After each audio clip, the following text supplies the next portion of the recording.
Namo tassa bhagavato arahato samma sambuddhassa.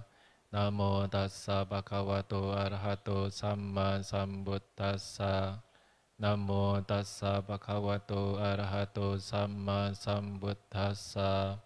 Buddhang dhammang sanghang namasami. Aparutate sangmata sadwara yeso tawanta pamuchantu sattang. Selamat malam upasaka upasika sekalian. Malam Sujud Bante. kepada Buddha, Namo Buddhaya. Namo Buddhaya. Operator suara mic bisa dibesarkan?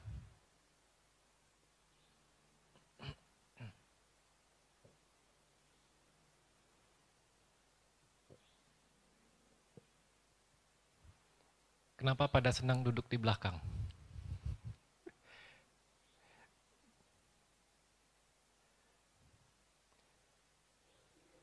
Oh,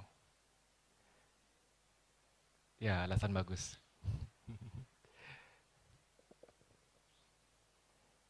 Saya dari tadi mikir, mau bahas tentang apa malam ini? Tapi sampai detik ini belum kepilih mau bahas apa ini. Mau bahas apa kita malam ini? Topik dhamma apa yang ingin dibahas? Meditasi. Meditasi. Hmm?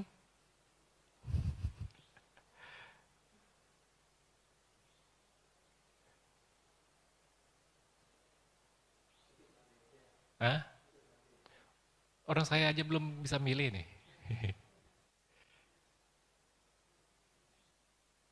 Apa? Tadi masukkan satu melanjutkan yang pertama saya ke sini.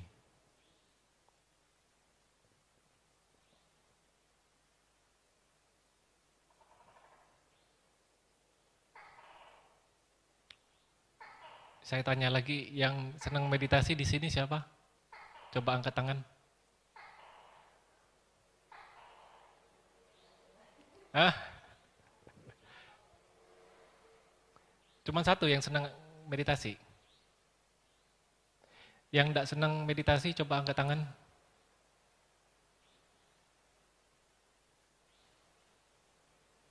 Waduh.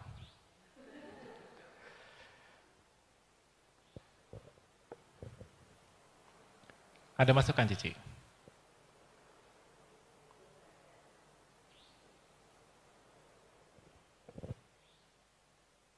Lanjut yang kemarin ya.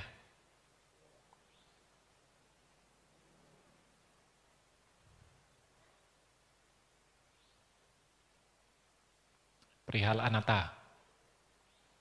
Betul ya?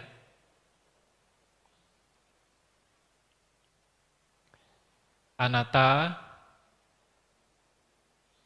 diterjemahkan sebagai bukan diri. Diterjemahkan sebagai tidak ada diri. Atau diterjemahkan sebagai non-diri.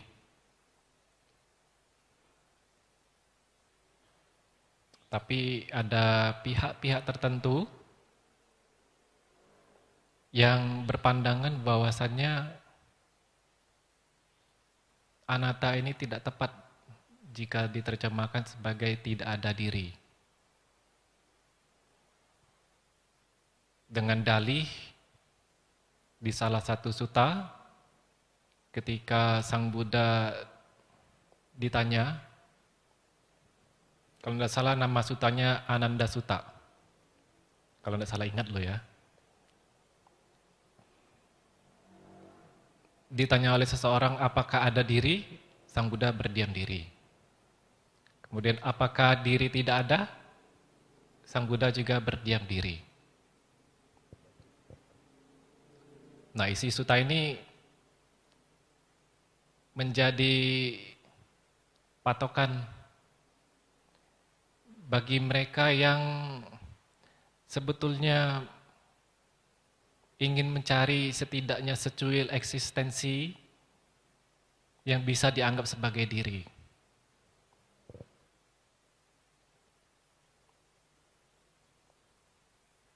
Kalau lebih lanjut kita baca sutta tersebut, ketika orang yang bertanya itu telah pergi, kemudian Bante Ananda bertanya kepada Sang Buddha, kenapa ketika ditanya apakah diri tidak ada, Sang Buddha berdiam diri? Nah, Sang Buddha berdiam diri, kalau dia menjawab diri tidak ada diri, maka si penanya akan makin bingung dan akan terjebak dalam pandangan salah, yaitu pandangan pemusnahan. Nah, penanya itu akan berpikir, diriku yang sebelumnya ada, kini menjadi tidak ada. Nah, Sang Buddha tidak menjawabnya karena penanya itu akan terjebak dalam pandangan salah, yaitu paham pemusnahan. Dan ada juga berkata, kalau anatta diterjemahkan sebagai tidak ada diri, itu sama dengan nihilis, atau paham pemusnahan. Nah, ini yang berpandangan demikian juga tidak paham sebetulnya.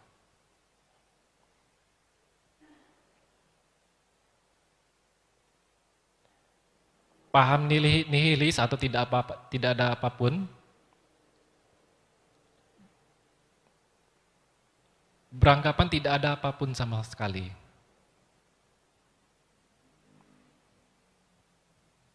Jadi ada 3 jenis, setidaknya 3 pandangan-pandangan ekstrim.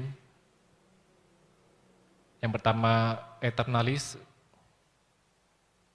berpandangan sebagai yang kekal. Kemudian anihilasionis, pandangan pemusnahan, yang dari ada menjadi tidak ada. Kemudian nihilis,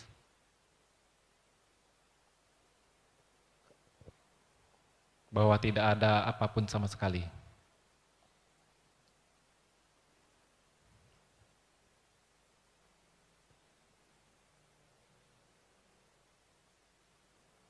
Sabbe dhamma anatta, segala fenomena adalah bukan diri. Kalau sudah segala fenomena adalah bukan diri, segala sesuatu adalah bukan diri, kita mau cari kemanapun tidak ada yang namanya diri, tidak bisa ditemukan yang namanya suatu diri, suatu inti.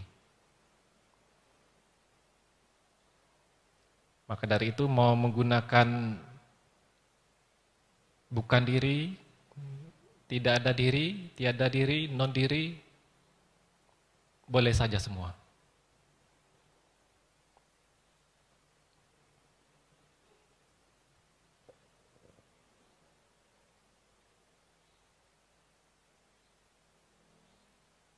Saya akan mengajukan pertanyaan yang pernah ditanyakan oleh satu Bante.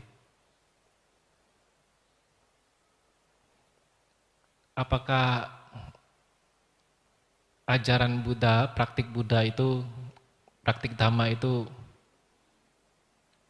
adalah untuk melenyapkan diri, melenyapkan aku? Betul? Betul salah? Salah. Yang beranggapan betul coba angkat tangan. Dada. Nah, menurut Koko gimana? Betul salah? Tidak apa-apa jawab. Untuk melenyapkan sang aku. Betul? Kayaknya iya. Enggak yakin.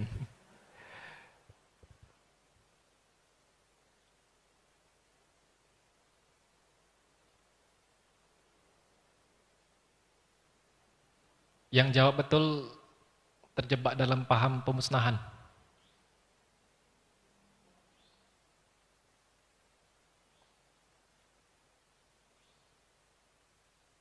Kan jelas sabbe tama anatta, segala fenomena adalah bukan diri atau tidak ada diri. Kalau segala sesuatu tidak ada diri, apa yang perlu dilenyapkan? Betul enggak?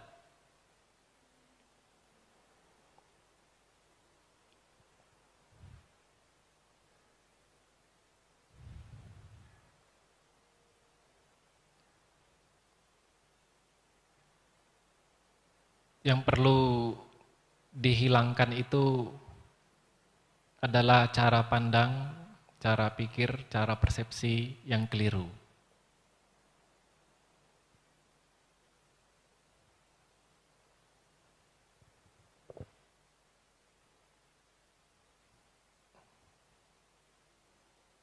Di mana seseorang yang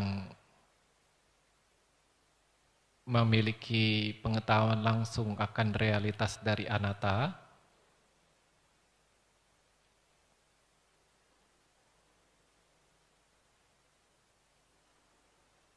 itu kaitan erat dengan pengakhiran dari belenggu yang pertama, yaitu Sakkaya Ditthi.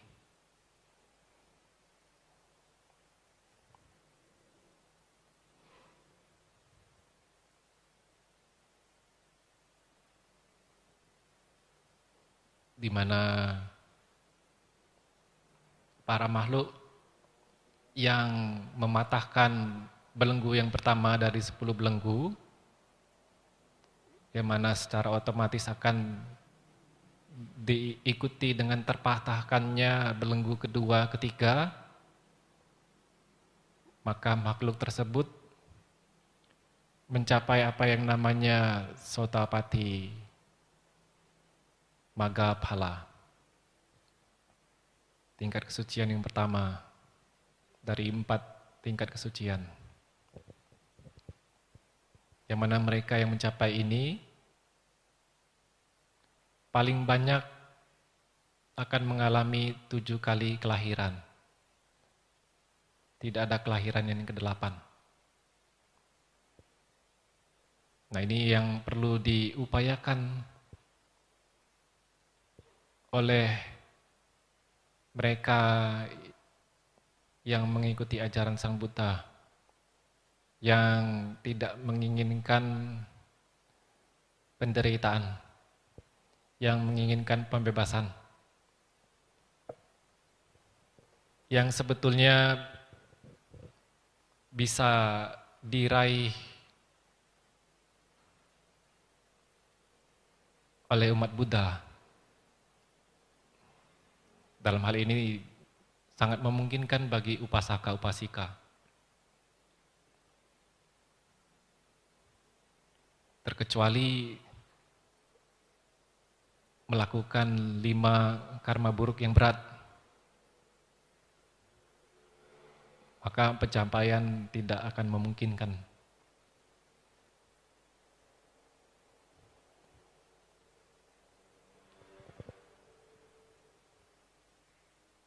Mengapa ini sangat memungkinkan bagi para upasaka-upasika untuk mengakhiri 3 belenggu yang pertama?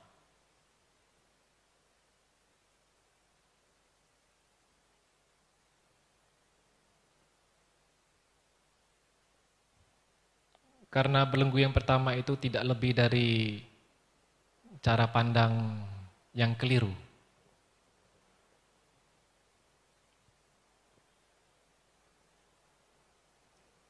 Realitas dari segala fenomena adalah anatta. Tapi karena ketidaktahuan, kita memandang secara keliru. Memandang apa yang adalah anatta sebagai atta, sebagai yang adalah diri, sebagai yang ada inti.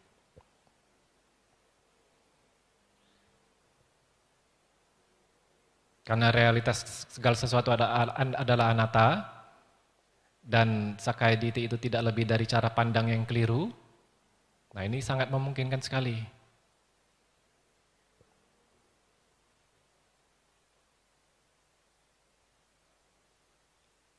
Lalu bagaimana caranya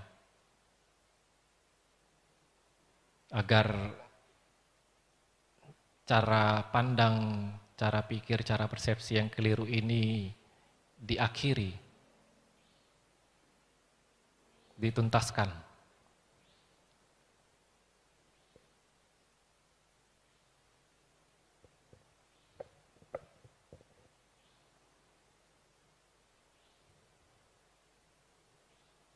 Nah, perlu diketahui apa yang kita anggap sebagai makhluk, apa yang kita anggap sebagai manusia, apa yang kita anggap sebagai saya,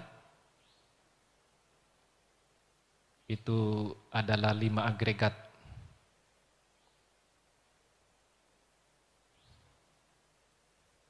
Tubuh, perasaan, kehendak, persepsi, kesadaran. Kalau rincian dalam teks, perwujudan dari pandangan keliru ini memandang, secara singkatnya memandang pancakanda, 5 agregat sebagai diri, menganggap diri di dalam 5 agregat, menganggap 5 agregat di dalam diri, menganggap diri memiliki 5 agregat.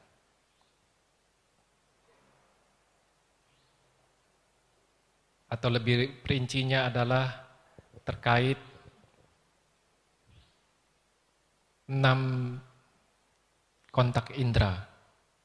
Nah, saya akan menggunakan penjelasan terkait dengan 6 kontak indera ini, di mana lebih mudah untuk dicerna.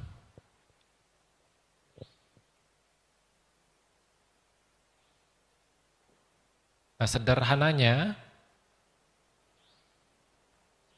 kalau dalam lingkup kontak indera, apa yang batin ini cengkram kuat sebagai diri, itu tidak lebih dari 6 manifestasi fenomena. Jadi sederhananya, manifestasi suara, manifestasi penglihatan, manifestasi rasa, manifestasi bebauan, manifestasi kesan tubuh. Kesan tubuh ini bisa hanya substansi atau keseluruhan keberadaan tubuh. Jadi manifestasi kesan tubuh, manifestasi pikiran. Jadi 6 kontak indera. Kontak indera ini adalah bahasa tekstualnya. Tapi gampangnya sehari-hari, apa yang kita anggap sebagai yang mengalami pengalaman, itu sesungguhnya tidak lebih dari 6 ini. Tidak lebih dari manifestasi penglihatan sampai manifestasi pikiran tadi. Nah, kita menganggap 6 manifestasi ini sebagai diri, atau diri di dalamnya, atau ada diri sehubungan dengan 6 itu.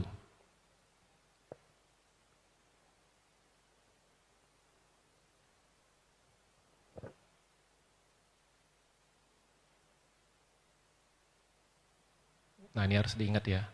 6 manifestasi fenomena. Ketika saya mengucapkan kata fenomena, artinya semua 6 manifestasi ini masuk semua. Yaitu penglihatan, suara, sampai pikiran tadi. Nah, untuk mengetahui serta mempraktikkan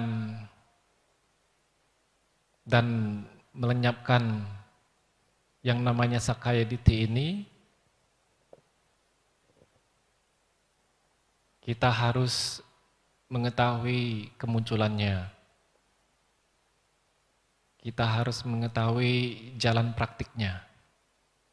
Yang mana adalah jalan yang menuju pengakhiran, itu harus diketahui. Yang mana bukan jalan yang tidak mencapai tujuan, yaitu pengakhiran Sakyaditi, itu juga harus diketahui.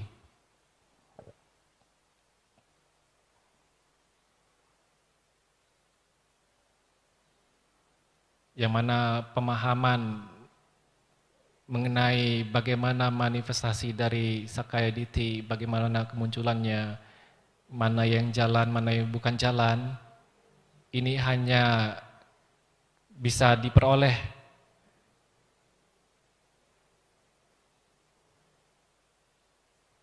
dari dua faktor pertama dari 4 faktor pemasuk arus. Pemasuk arus ini adalah sebutan lain dari Sotapana. Apa dua yang pertama dari 4 faktor pemasuk arus? Yang pertama ini adalah bertemu dengan para bijaksanawan. Dalam hal ini adalah Sang Buddha. Dan para siswa yang telah benar-benar melihat mana jalan, mana bukan jalan.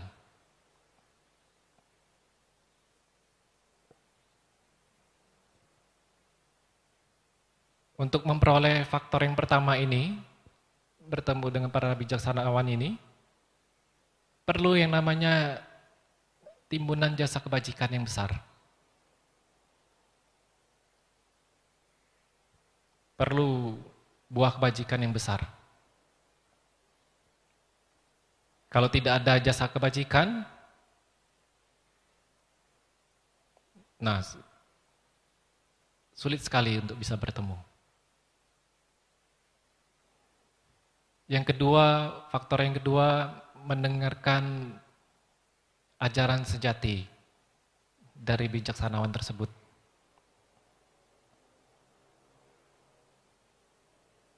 Utamanya adalah ajaran mengenai bagaimana seseorang mempraktikkan jalan, mengenali apa yang jalan, apa yang bukan jalan.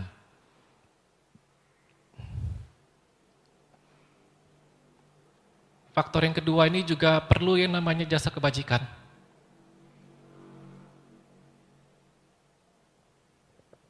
Kalau jasa kebajikannya tidak cukup, tidak bisa nih faktor kedua ini. Jadi meskipun sudah bertemu, tidak bisa mendengarkan. Tidak bisa mendengarkan ini bisa juga karena tidak ada motivasi, tidak ada pemikiran yang muncul untuk mendengarkan Dhamma sejati. Karena ini terkait dengan faktor yang pertama.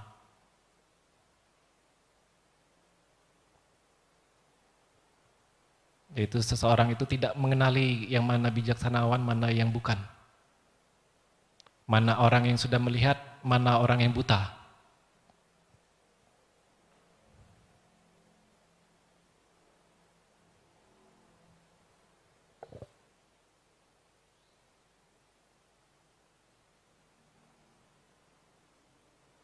Untuk melihat, untuk dibimbing oleh mereka yang melihat dalam menapaki sang jalan, ini sungguh sulit untuk diperoleh.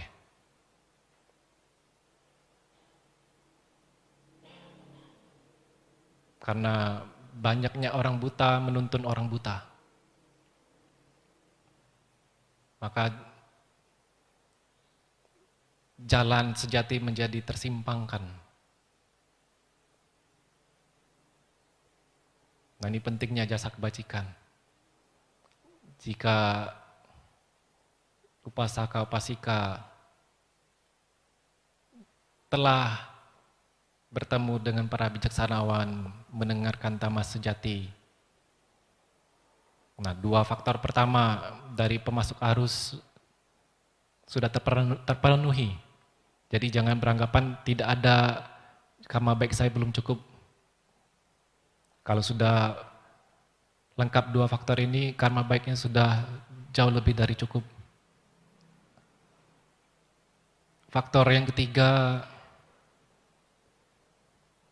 menimbang kembali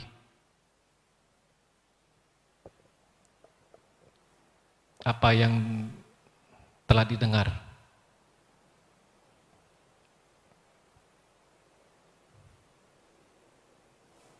Faktor yang keempat, mempraktikkan sesuai apa yang telah diajarkan.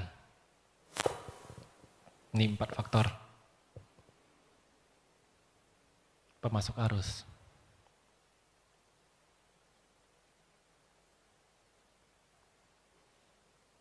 Melanjutkan, apa itu Sakaya Ditti? Sakaya Ditti ini adalah pandangan akan adanya suatu diri.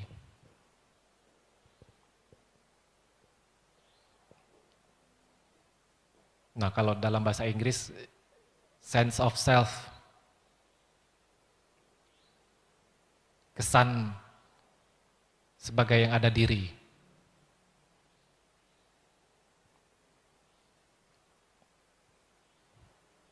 Nah, sense of self ini saya singkat jadi SOS saja. Dan sense of self, kesan sebagai yang ada diri, atau Sakaya Ditti ini,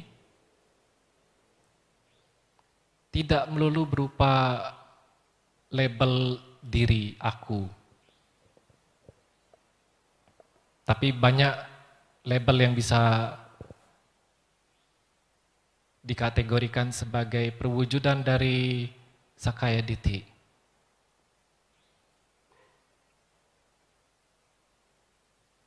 Di kalangan Buddhis, ini banyak sekali pemuja kesadaran. Yang mana tanpa disadari sudah mengkonstruksi kesadaran yang independen, tanpa disadari. Kesadaran yang terpisah dari manifestasi fenomena, yang mana sesungguhnya manifestasi fenomena, yaitu manifestasi penglihatan, suara, sampai manifestasi pikiran, itu sendiri adalah manifestasi kesadaran. Nah, jika berpikiran ada satu kesadaran lagi yang mengalami, mengamati, memperhatikan manifestasi itu, artinya mengkonstruksi satu kesadaran ini sebagai yang tanpa landasan,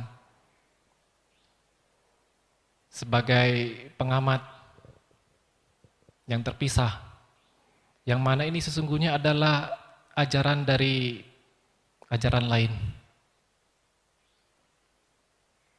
Yang mana ajaran lain ini sudah populer di kalangan barat.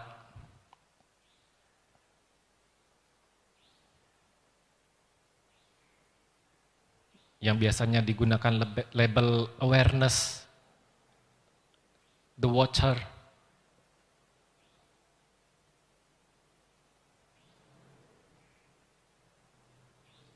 Nah, kalau di Indonesia ini digunakan label kesadaran. Kalau di mayoritas Theravada di label sebagai citta. Kalau di Thailand, saya tidak bisa apa nada pengucapannya tepatnya bagaimana, tapi poro. Ini nggak tepat ini kayak nadanya kan, kalau bahasa Thailand itu ada ininya, intonasinya. Nah, semua label ini dikonstruksi secara keliru, tanpa disadari. Dan banyak sekali pemuja label-label ini, baik dari kalangan meditator maupun pengajarnya. Yang mana ini menyesatkan para praktisi yang ingin sungguh-sungguh berjuang.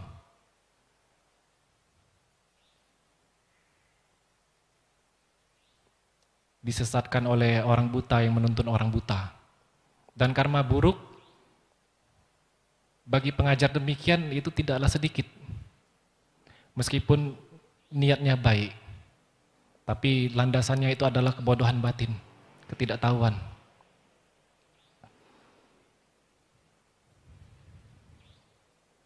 Jadi Sakkaya Ditthi manifestasi dari kesan adanya suatu diri ini tidak melulu dalam label diri atau saya atau aku.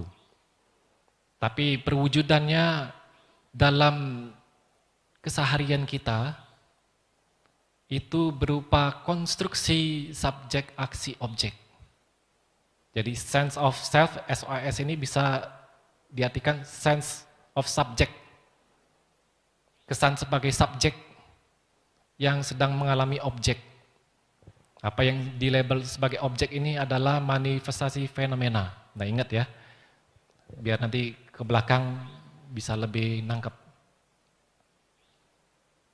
Manifestasi fenomena, yaitu 6 kontak indera dilabel sebagai objek. Nah semua label manifestasi dari Sakkaya Ditthi ini kita singkat sebagai subjek. Karena perwujudan dari Sakkaya Ditthi ini adalah konstruksi keliru berupa subjek aksi objek. Berpandangan bahwasannya ada saya, ada diri, ada awareness, ada kesadaran, ada cita yang sedang melihat apa yang terlihat, berpikir apa yang terpikir, mendengar apa yang didengar. Satu fenomena, realitasnya satu fenomena, dipecah menjadi subjek aksi objek. Contohnya manifestasi visual, dipecah menjadi seolah-olah ada subjek yang sedang melihat apa yang terlihat.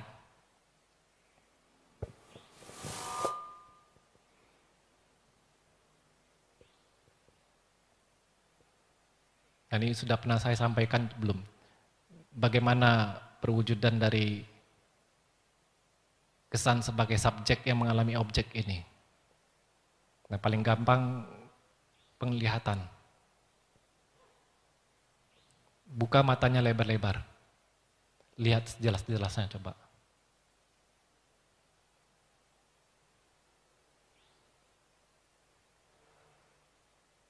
Merasa tidak kesan sebagai subjek? Sebagai subjek yang sedang melihat penglihatan yang ada di luar. Nah, kesan sebagai subjek ini bisa keseluruhan tubuh, atau ada yang di pusat dada, atau ada yang di dalam kepala ini. Nah, coba lihat jelas-jelas. Merasa enggak? Merasa enggak?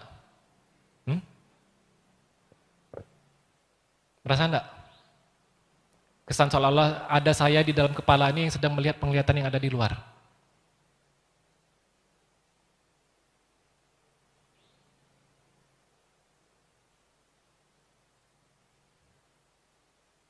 Merasa enggak?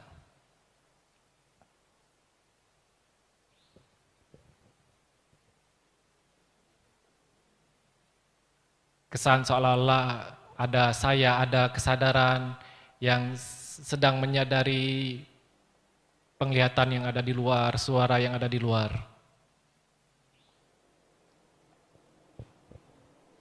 Yang mana sesungguhnya manifestasi fenomena ini, kalau dalam bahasa Inggrisnya adalah self-knowing.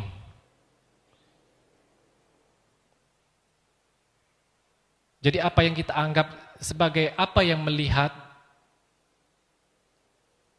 apa itu melihat, apa yang terlihat, itu sesungguhnya adalah satu, yaitu manifestasi fenomena penglihatan ini. Yang mana apa yang di luar itu adalah kondisi, apa yang di dalam secara konvensional ini adalah kondisi Dengan adanya kondisi-kondisi ini, manifestasi penglihatan terjadi.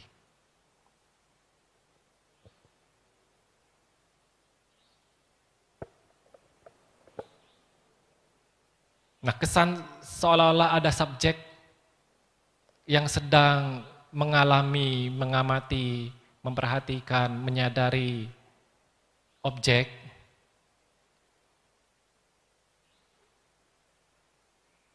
sesungguhnya adalah pikiran yang terkecoh. Karena manifestasi fenomena itu bergantian begitu cepat. Nah, saking cepatnya bergantian, batin menjadi terkecoh. Karena terkecoh, mengkonstruksi kesan seolah-olah ada subjek yang sedang mengalami objek. Contohnya ketika manifestasi kesan tubuh bergantian begitu cepat dengan manifestasi visual, atau manifestasi visual bergantian cepat dengan manifestasi pikiran, yaitu berupa ingatan yang mengingat manifestasi penglihatan yang terjadi sebelumnya. Nah, ini bergantian begitu cepat, di mana dalam satu momen hanya bisa satu manifestasi, yaitu hanya bisa satu kesadaran. Karena begitu cepat, jadi seolah-olah ada subjek, ada kesadaran yang menyadari objek. Kalau kesadaran menyadari objek, contoh kesadaran menyadari ingatan masa lalu. Ingatan masa lalu itu sendiri adalah kesadaran. Nah, mereka yang mengajarkan sadari saja, perhatikan saja, itu tidak tahu. Meskipun kesannya seperti sepele, tapi ketika dipraktikkan itu akan menjadi menyimpang. Karena menggunakan konstruksi yang keliru. Kalau kita berpikir, berpandangan ada kesadaran yang menyadari ingatan masa lalu, yang mana sesungguhnya ingatan masa lalu itu adalah kesadaran, artinya kita menganggap ada dua kesadaran terjadi dalam satu momen.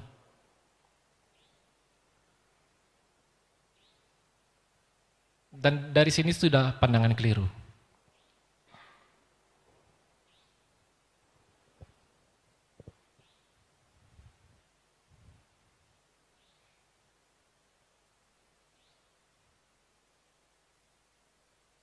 Dan yang terus mengajarkan demikian, tidak benar-benar menyelidiki cara praktiknya, apakah sudah tepat atau belum.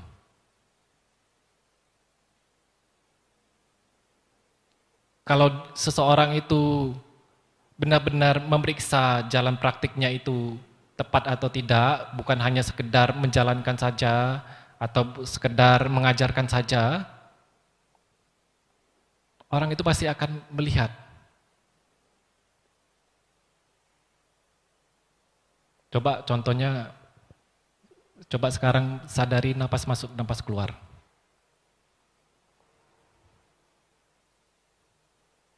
Perhatikan, sadari saja napas masuk, napas keluar. Yang menyadari dan yang disadari itu terjadi bersamaan. Apakah demikian? Coba lihat, coba diselidik. Ada jeda enggak antara yang mengamati dan yang diamati? Coba diperhatikan. Ada jeda enggak? Atau itu terjadi bersamaan?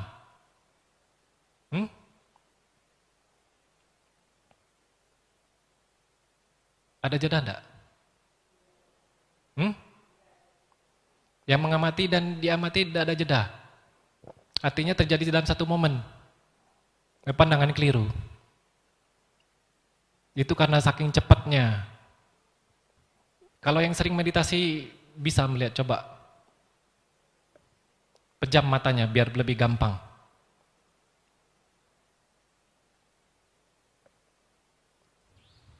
Yang mengamati, yang memperhatikan napas dan diketahuinya napas masuk napas keluar itu terjadi bersamaan atau ada jeda?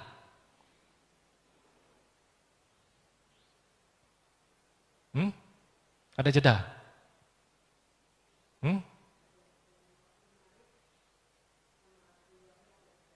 Bukan masuk keluarnya, tapi antara pengamat dan yang diamati itu ada jeda enggak?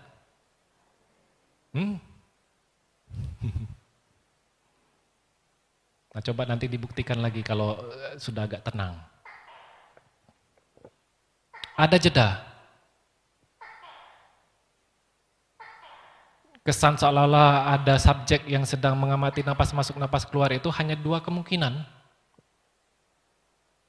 Pergantian kesan tubuh, utamanya di kepala, ada yang mungkin di dahi atau di pusat kepala, atau ada yang di dada atau di keseluruhan tubuh, itu bergantian cepat dengan kontak tubuh berupa napas, masuk napas keluar.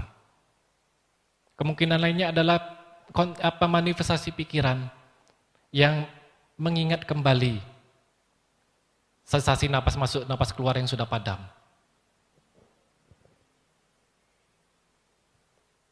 Nah, karena pergantian ini begitu cepat, nah orang yang tidak paham akan beranggapan ada sesuatu yang menyadari. Padahal diketahui yang napas masuk, napas keluar itu sendiri adalah sudah kesadaran. Jika kita berpandangan ada kesadaran lagi yang menyadari itu, dan terjadi dalam satu momen,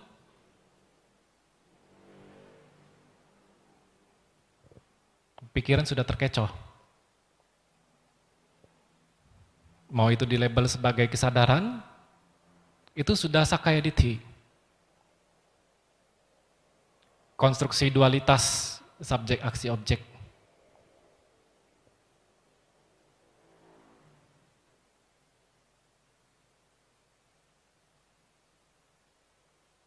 Nah, nanti kalau lagi suasana tenang coba dibuktikan saja sendiri.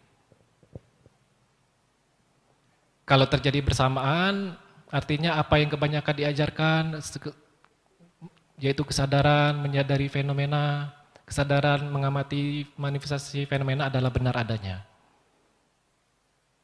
Tapi kalau terlihat ada jeda di situ, tidak terjadi bersamaan, dan itu tidak lebih dari pergantian kontak indera yang menyebabkan pikiran terkecoh, seolah-olah menganggap ada subjek aksi objek,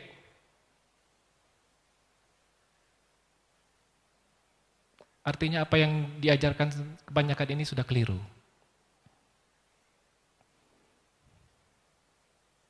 Apa yang saya sampaikan ini jangan ditelan mentah-mentah, tapi coba nanti dipraktikkan sendiri, buktikan sendiri. Ini pentingnya kalau kita mendengarkan suatu jalan praktik, tidak kita ujuk-ujuk langsung praktikan, tapi dipraktikan sambil diperiksa. Ini sesuai enggak? Realitasnya demikian enggak? Kalau kita hanya mengikuti ajat saja apa katanya,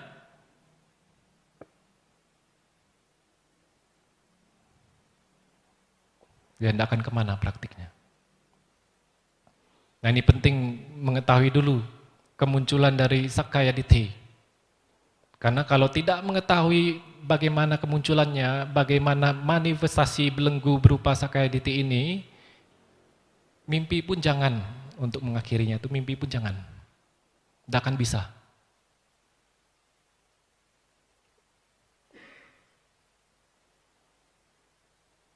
Kebanyakan mengarahkan tertuju pada objek.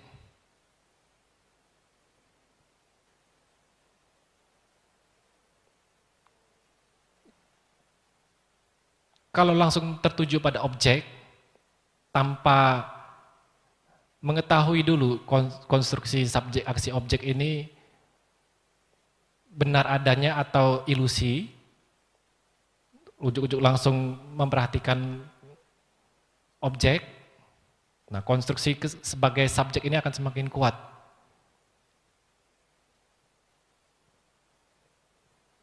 Yang kalau di lingkungan para meditator tuh banyak yang Sudah saking kuatnya konstruksi itu, pemisahan antara subjek dan aksi objek itu, hingga mereka mengkonstruksi adanya pengamat yang terpisah yang sedang mengamati jauh di atas.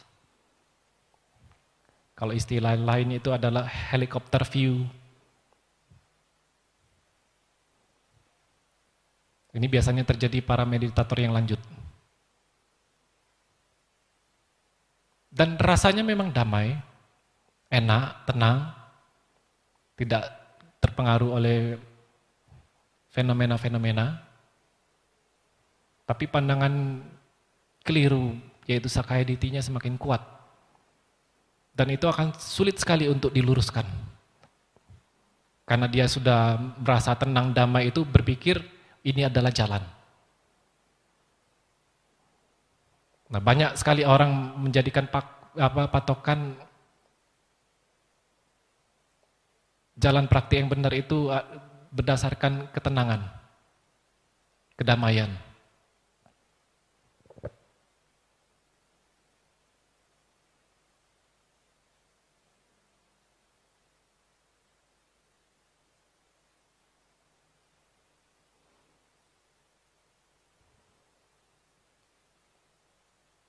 Jadi ketahui kemunculan sense of self, kesan sebagai subjek.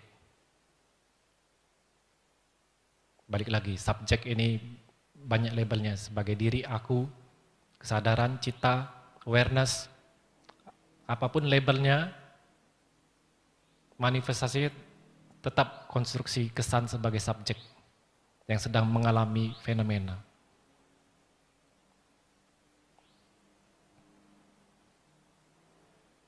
Setelah mengetahui kemunculannya, apa yang harus dilakukan?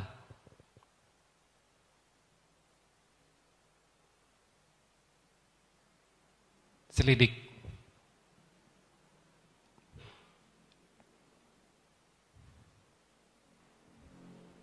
Jadi seseorang harus melihat dulu subjek ini. Subjek ini benar-benar ada atau tipuan? Nah, setelah orang melihat realitas subjek,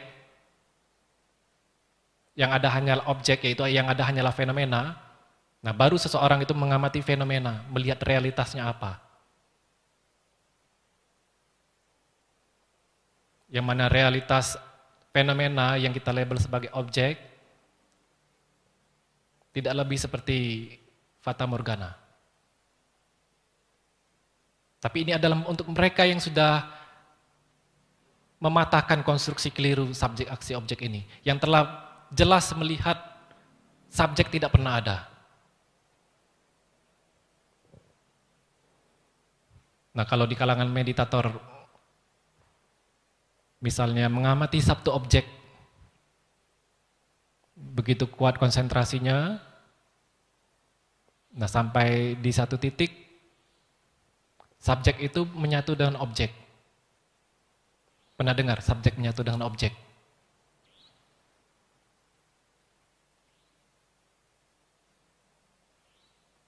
Mengapa orang bisa mendapatkan pengalaman kesan seolah-olah subjek menyatu dengan objek?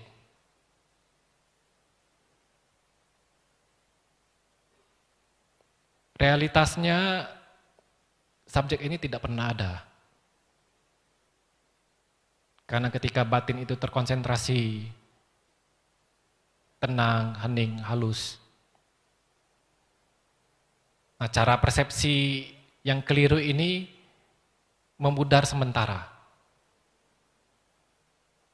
Ilusi subjek, aksi objek ini memudar sementara. Tapi setelah keluar dari pengalaman itu, nah seseorang mempersepsikan pengalaman sebelumnya itu berdasarkan konstruksi subjek aksi objek. Oh, ternyata subjek ini menyatu dengan objek. Padahal realitasnya subjek itu tidak pernah ada. Jadi pandangan subjek menyatu dengan objek juga masih pandangan dualitas.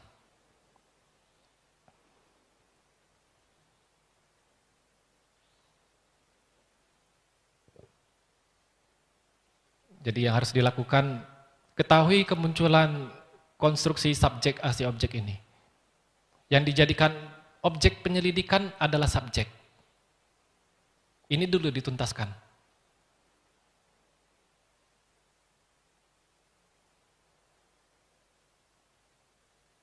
Terserah nanti praktiknya, meditasinya mau duduk, mau berdiri, mau jalan. Yang terpenting adalah ketika duduk, ketika berjalan, ketika terjadi segala fenomena, yaitu terjadinya manifestasi penglihatan, suara, kesan tubuh, kontak pikiran,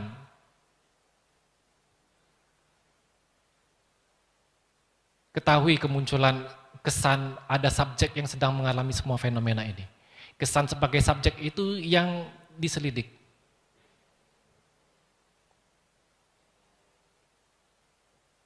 Kesan subjek, contohnya kesan subjek yang sedang melihat penglihatan yang di luar ini. Ini saya ngomong sambil dipraktikkan ya, jadi bukan hanya mendengar.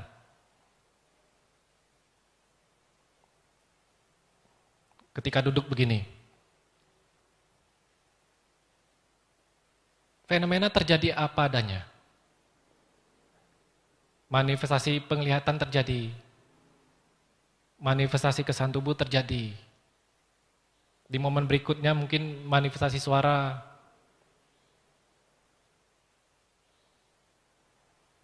Nah, yang kita awas, yang harus kita ketahui adalah kemunculan kesan sebagai subjek ketika segala fenomena ini terjadi. Kesan saya yang sedang melihat.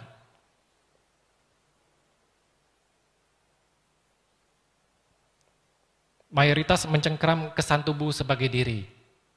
Tapi ada yang namanya center of self, pusat yang benar-benar dicengkram, diyakini sebagai inti keberadaan dari suatu diri. Meskipun seseorang itu mencengkram keseluruhan tubuh sebagai diri, ada senternya yang benar-benar dicengkram sebagai diri. Dan senter ini paling kuat dicengkram. Dan dominannya antara di pusat dada dan di kepala. Ketika mengalami fenomena dan berkaitan dengan perasaan, emosi, nah biasanya senter itu menjadi di pusat dada. Tapi dominannya di kepala. Kenapa? Karena mayoritas pintu indera ada di kepala. Landasan indera ya di kepala, mayoritas. Kesan tubuh di kepala ada. Landasan indera mendengar telinga ada di kepala. Melihat, mencium, mengecap.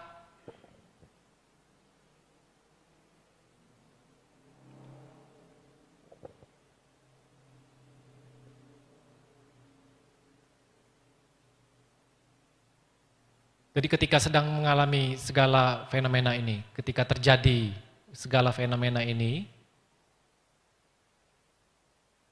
yang kita awas bukan fenomena ini sebagai objek. Yang kita harus awas adalah kesan sebagai subjek yang mengalami fenomena. Nah, ketika kesan itu muncul, lihat dan diselidik. Apa yang melihat, apa yang menyelidiki ini adalah kontak pikiran yang mengingat momen sebelumnya. Jadi jangan berpikir ini adalah sesuatu yang lain, tapi itu tidak lebih dari kontak pikiran, manifestasi pikiran yang mengingat momen sebelumnya. Makanya sati diterjemahkan sebagai pengingatan.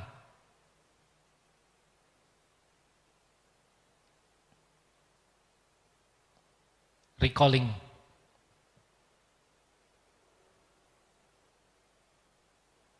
Nah, kesan sebagai subjek, setelah mengetahui manifestasinya, selidik. Kesan sebagai subjek ini ada di mana? Yang kita tuntaskan ini terhadap kesan tubuh dulu. Kesan sebagai subjek itu ada di mana? Ada di mana ini tujuannya apa? Untuk melacak apa yang kita anggap sebagai center, pusat.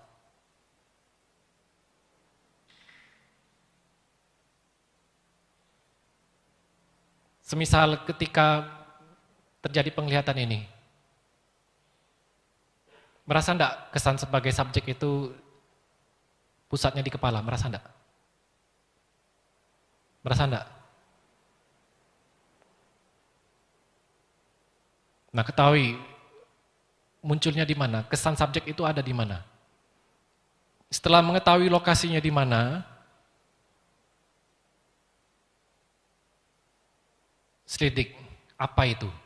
Jadi kemunculan Sakaya Ditti berupa kesan sebagai subjek diketahui, kemudian diselidik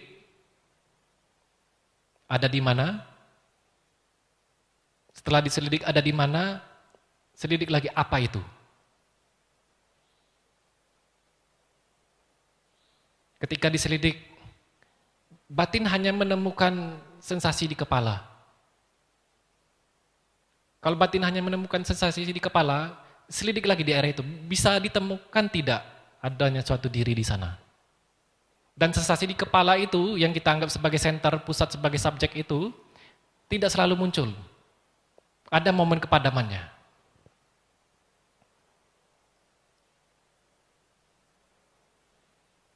Ketika batin melihat untuk pertama kalinya,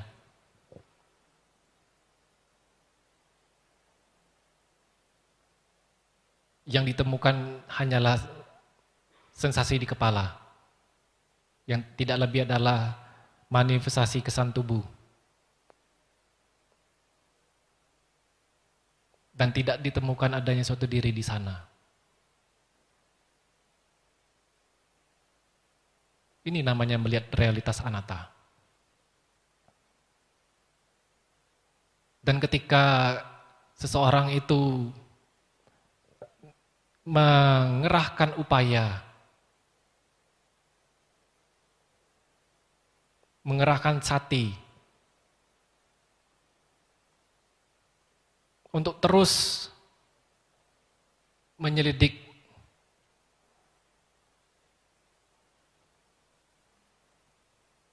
kesan sebagai subjek, maka semakin sering pula orang melihat realitas sejatinya. Dan ini yang namanya pengembangan anatasannya, persepsi bukan diri. Jadi persepsi bukan diri ini bukan dikembangkan dengan cara direnungkan, bukan dikembangkan dengan cara diulang-ulang, ini bukan diri, ini bukan diri. Yang mana itu adalah bukan jalan. Kalau merasa itu adalah jalan, silakan dipraktikan. Tapi apa yang saya sampaikan itu hanyalah buang waktu.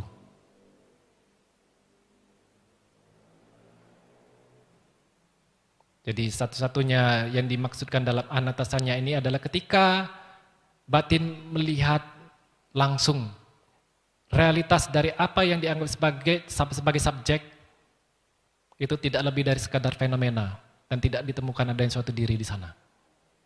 Semakin batin rutin melihat dan terkembangnya anatasannya,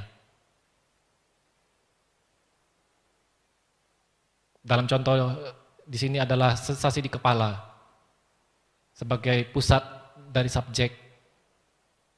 Semakin batin melihat itu hanyalah sensasi tubuh di kepala dan bukan diri, dan tidak ditemukan ada suatu diri di sana, dan sensasi kepala itu juga mengalami kepadaman, tidak selalu muncul.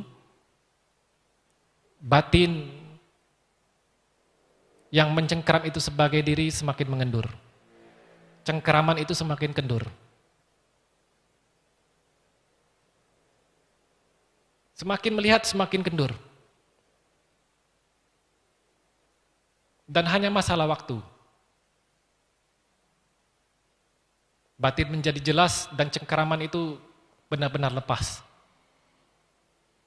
Batin tidak menganggap sensasi di kepala ini sebagai diri. Kita paksa menganggap ini sebagai subjek, sebagai diri, tidak akan bisa.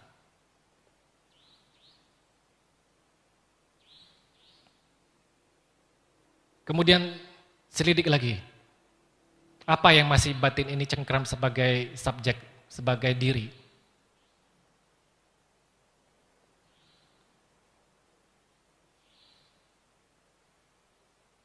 Yang dituntaskan adalah center pusat yang kedua, di area dada.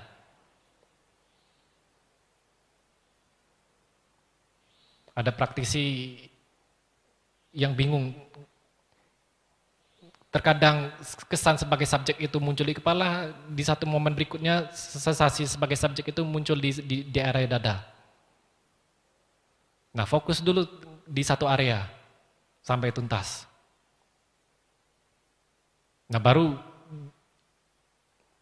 apa yang dicengkram sebagai pusat dari suatu diri berkenaan dengan kesan tubuh, di bagian lainnya dituntaskan. Sensasi di dada. Nah, coba sekarang sebut nama masing-masing. Saya, coba sebut namanya.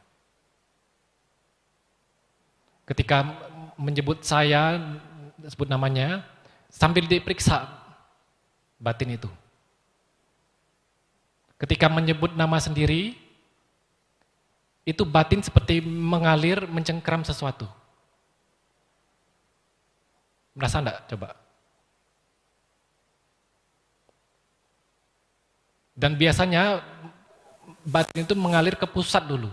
Baik di kepala atau di dada, baru keseluruhan tubuh. Merasa enggak? Coba.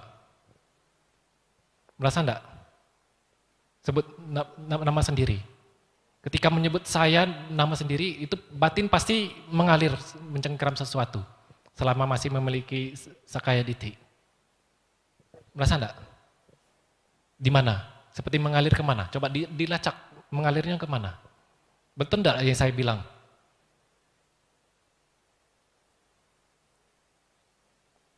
Pertamanya pasti akan mengalir ke pusatnya dulu. Baik di pusat kepala atau di dada, baru keseluruhan tubuh. Itu momennya cepat sekali. Jadi kita harus benar-benar jeli.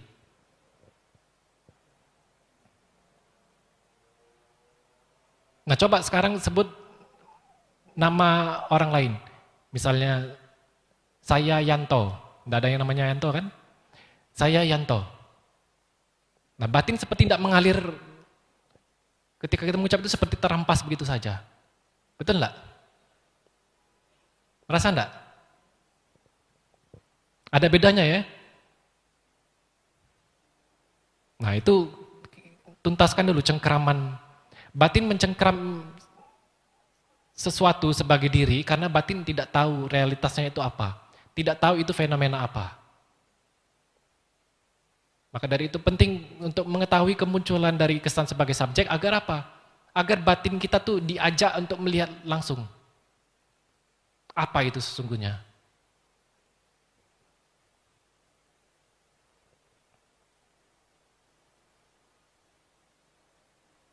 Dan ketika dua pusat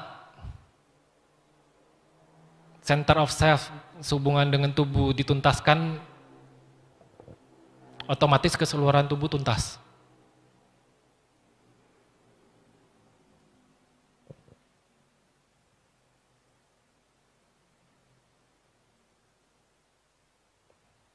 Tapi ada satu lagi yang belum tuntas,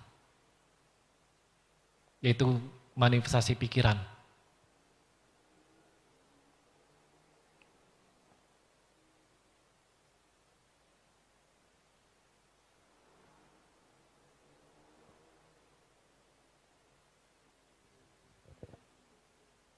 Manifestasi pikiran ini berupa apa?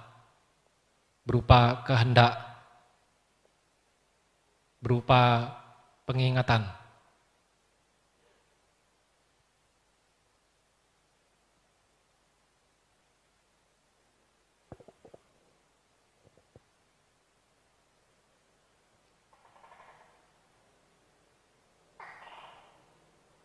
Berupa yang mengetahui. Manifestasi pikiran mengetahui manifestasi kontak indera lainnya dalam bentuk mengingat kembali.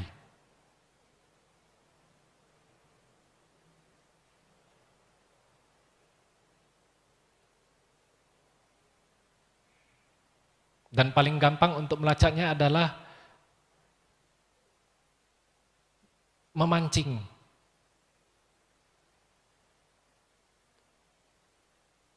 Kesan sebagai subjek itu dipancing. Karena biasanya ketika seseorang menuntaskan anggapan keliru sehubungan dengan tubuh, utamanya pusat center of self itu dituntaskan, nah biasanya kemunculan kesan sebagai subjek itu jarang sekali muncul. Hanya di momen-momen tertentu. Dan jangan sampai terkecoh berpikiran ini sudah tuntas.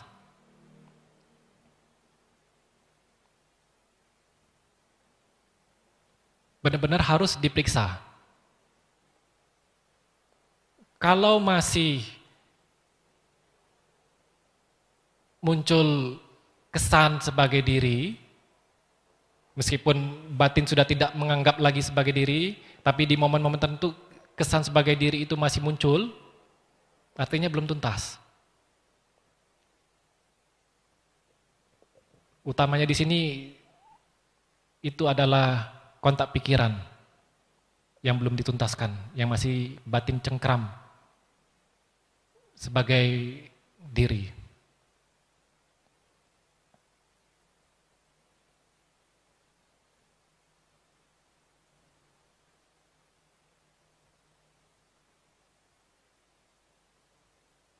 Berkaitan dengan anggapan keliru sehubungan dengan kontak pikiran,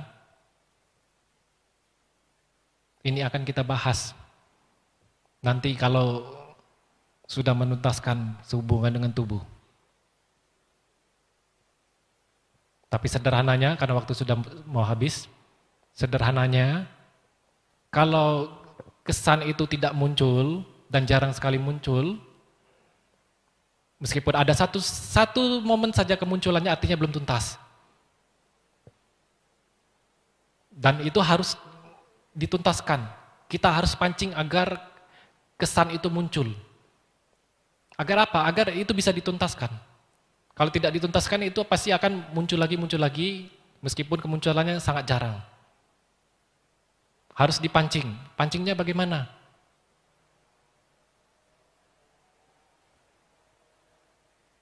Nah, bisa dengan salah satu contoh, ucap kata saya. Nah, lacak ketika kita mengucap saya,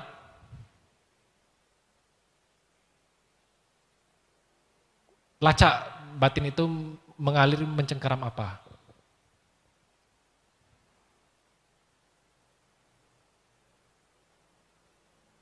Dan kuncinya adalah manifestasi pikiran yang mengingat inilah yang dicengkeram sebagai diri. Yang mana sebelumnya yang diselidik sensasi di kepala, ketika menyelidik sensasi di kepala,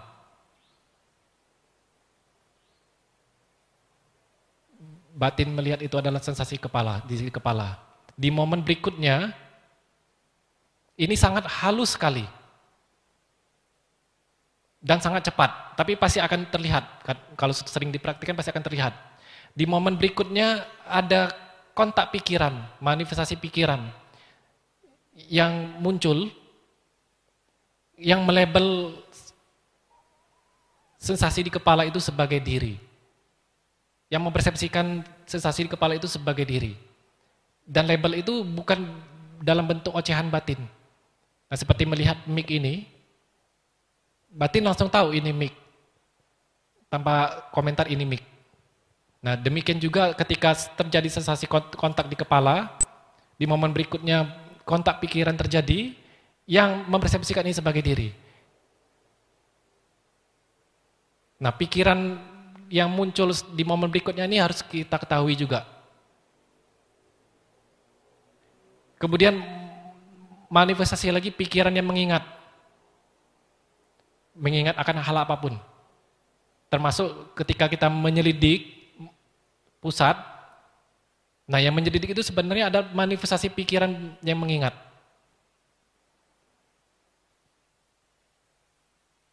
Yang masih dianggap sebagai diri. Nah, kita selidik lagi, artinya nanti manifestasi pikiran yang mengingat sebelumnya. Agak susah kalimatnya. Kita menyelidik pikiran yang mengingat yang sebelumnya sudah padam. Dan di momen berikutnya sama seperti ketika kontak tubuh, muncul pikiran lagi yang melabel, mempersepsikan itu diri. Ini agak susah cari bahasanya ini. Tapi ketahui saja ini terjadi satu fenomena, satu momen. Bergantian begitu cepat. Dan harus diingat jangan berupaya untuk mengenyahkan atau melenyapkan, menolak kesan adanya sebagai subjek itu. Karena dengan kita berupaya untuk melenyapkan, mengenyahkan, mau sampai kapanpun tidak akan bisa tuntas.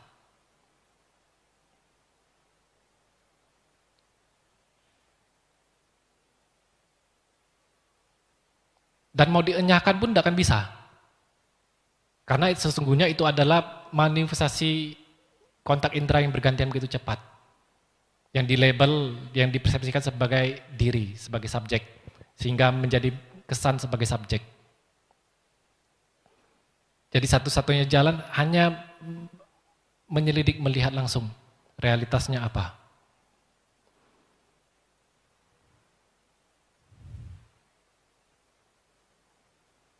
Nah, saya singkat. Kalau dari apa yang telah disampaikan bingung,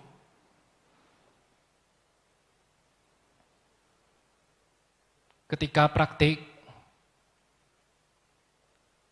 kita tidak pilih-pilih objek.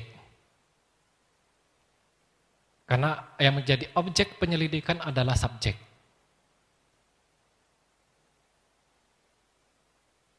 Dan kalau meditasi duduk, saya lebih sarankan matanya terbuka dan berkedip seperti biasa. Karena apa? Karena sense of self itu bermanifestasi ketika melihat juga. Dan itu menjadi kesempatan kita untuk menyelidik. Nah, biarkan apa adanya, ini penglihatan terjadi. Di momen berikutnya suara terdengar. Momen berikutnya mungkin sensasi tubuh. Momen berikutnya lagi mungkin ingatan masa lalu. Nah, tugas kita hanya tahu saja. Tahu akan apa? Kemunculan dari kesan sebagai subjek, sebagai diri yang sedang mengalami fenomena-fenomena ini. Setelah tahu kemunculannya, arahkan perhatian, arahkan batin untuk menyelidik kesan sebagai subjek yang sedang mengalami fenomena-fenomena ini. Diselidik, arahkan perhatian ke sana. Diselidik, dan ingat apa yang memperhatikan, yang menyelidik itu adalah kontak pikiran yang mengingat. Apa itu, ada di mana? Ada di mana dulu? Kemudian apa itu?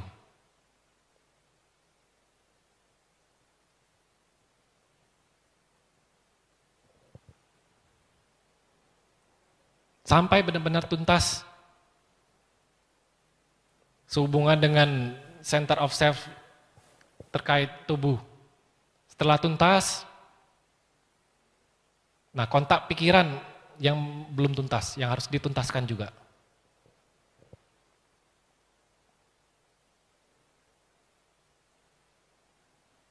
Dan akan lebih memakan waktu yang lama di bagian ketika mengakhiri anggapan terkait dengan kontak pikiran.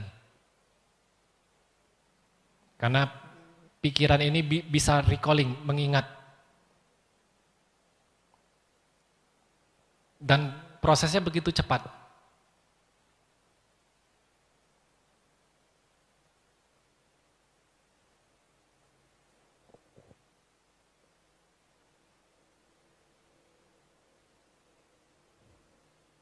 Cukup ya?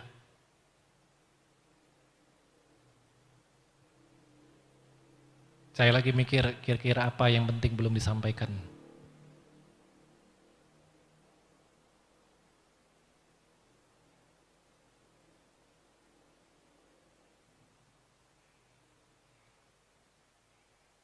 Ya kunci utamanya itu, jangan berupaya untuk menolak, jangan berupaya untuk mengenyahkan kesan sebagai subjek itu.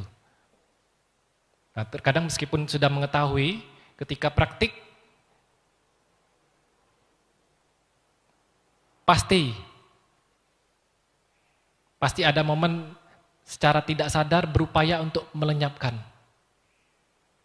Nah, ketika praktik awal mungkin susah untuk mengetahui kemunculan kesan sebagai subjek ini susah. Di beberapa orang mungkin mudah. Tapi ketika dicoba terus dan sudah bisa mengetahui kemunculannya, nah ke pertengahannya gampang karena kemunculan kesan sebagai subjek itu begitu kasar. Dan kemunculan sebagai subjek itu benar-benar tidak nyaman. Dan mungkin akan muncul kegelisahan. Dan dari pertengahan ke akhir ketika cengkeraman itu sudah mengendur atau bahkan sudah terlepas terkait dengan tubuh. Nah, sense of self itu kesan sebagai subjek yang di sini adalah yang dilekati adalah kontak pikiran, baik berupa kehendak, baik berupa pengingat, pikiran yang mengingat.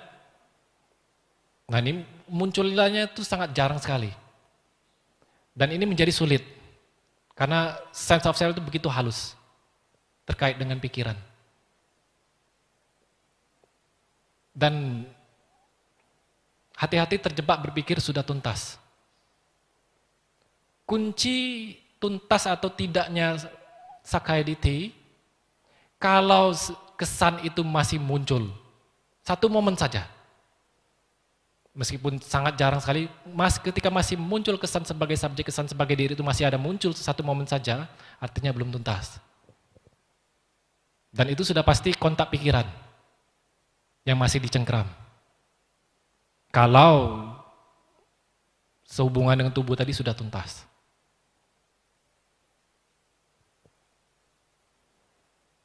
Ya, semoga apa yang disampaikan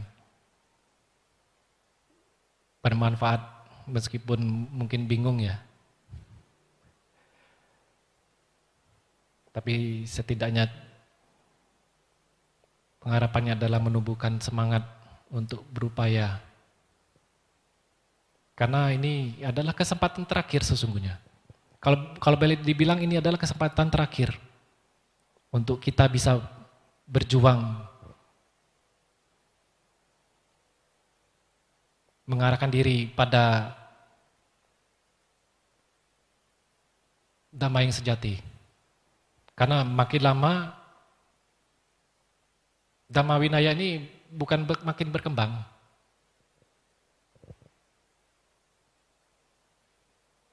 Makin lama makin menurun. Dan banyak sekali penyimpangan. Apa yang bengkok sudah diyakini sebagai lurus. Nah, ini yang susah. Kalau yang bengkok diketahui sebagai bengkok itu masih gampang. Dan ini susahnya yang bengkok dianggap lurus, bahkan oleh mayoritas. Dan jangan berpikir tidak mampu. Kalau berpikir tidak mampu, sudahlah, saya tidak bisa, saya kan berumah tangga.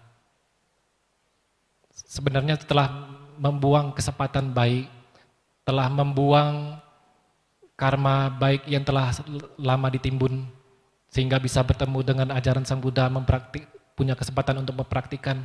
Tinggal kita sendiri mau tidak berupaya.